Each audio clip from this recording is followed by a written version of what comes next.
So Earth's history stretches back over 4.6 billion years. And to make sense of that enormous time scale, scientists have developed a geologic time scale.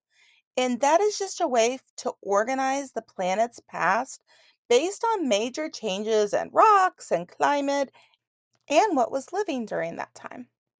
The geologic time scale is like a calendar for Earth's history. It shows what kinds of plants and animals lived then, and a lot of it's based after the fossil remains that we've found. So scientists break it up into different little sections. The biggest section that it breaks it up into is an eon. And then the eons are divided into eras. And then the eras are divided into periods. And then the periods can also be further divided into epochs. And each of these divisions mark important changes in Earth's geology or in the life forms that lived then.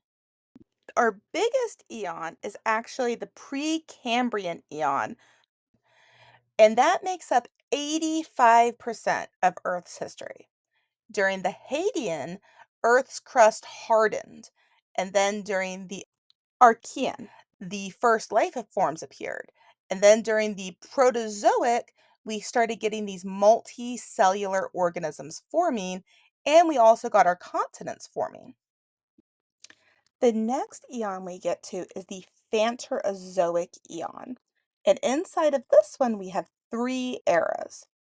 The Paleozoic is when we got started seeing a lot of this sea life explode and many creatures were living inside the ocean. Then we have the Mesozoic, which is the time of our dinosaurs. And then we have the Cenozoic, which is the age of mammals and humans. Don't worry, we're going to explore these a lot more. During that Paleozoic era, we went from that first explosion of hard-shelled creatures during the Cambrian all the way up to creatures that looked almost like dinosaurs.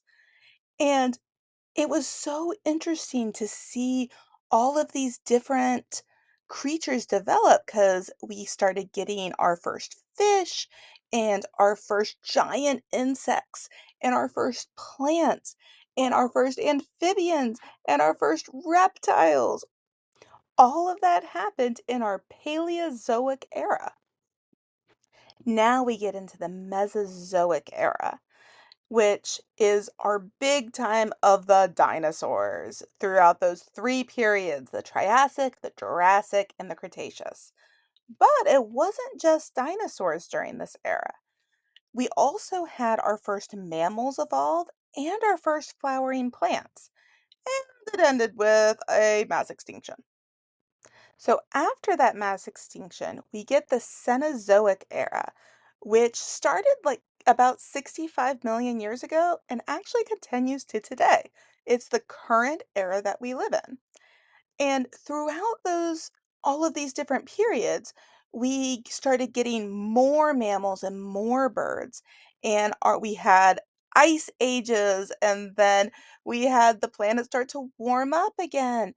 And we have humans evolving during the most recent epoch, the Holocene.